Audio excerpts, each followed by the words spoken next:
विभाग के लिए बहुत ही महत्वपूर्ण रहा है। 1.12 लाख करोड़ रुपए का जो एजुकेशन बजट हुआ है, ये अब तक का सबसे अधिक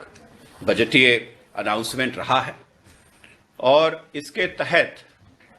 मूलतः दो ऐसे बिंदु हैं जिस पर आज हम इस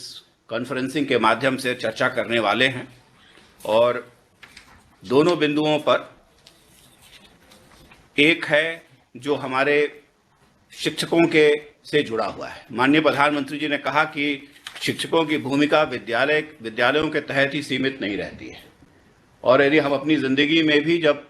वापस कभी देखते हैं तो देखते हैं कि शिक्षकों की भूमिका हमारे व्यक्तित्व के निर्माण में बहुत ही अहम रही है और कहीं ना कहीं उनके द्वारा जो हमें गुर सिखाए गए हैं उन गुरों पर ही चलते हुए हम आज वहाँ पहुँचे हैं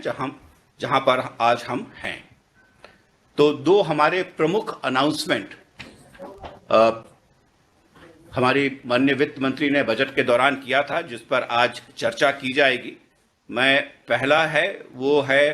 टीचर्स ट्रेनिंग पर और मैं थोड़ा पढ़ना चाहूँगा कि माननीय वित्त मंत्री ने कहा था कि teachers training will be re envisioned through innovative pedagogy, curriculum transaction, continuous professional development, dipstick surveys and ICT implementation. District Institute of Education and Training, जिसे हम डायट्स कहते हैं और ये देश के हर जिले में एक डायट स्थापित है, will be developed as a vibrant institute of excellence for this purpose.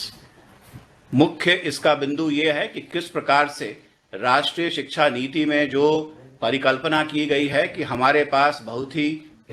Empowered teachers रहें, उनको हम कैसे विकसित करें और शिक्षकों को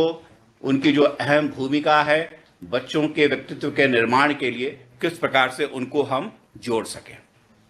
दूसरी बात है कि शिक्षा और किताबों का एकदम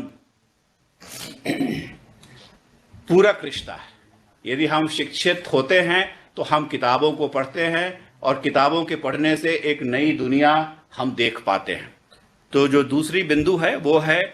अ national digital library for children and adolescents will be set up for facilitating availability of quality books across geographies, languages, genres and levels and device agnostic access. States wish to set up physical libraries for them at panchayat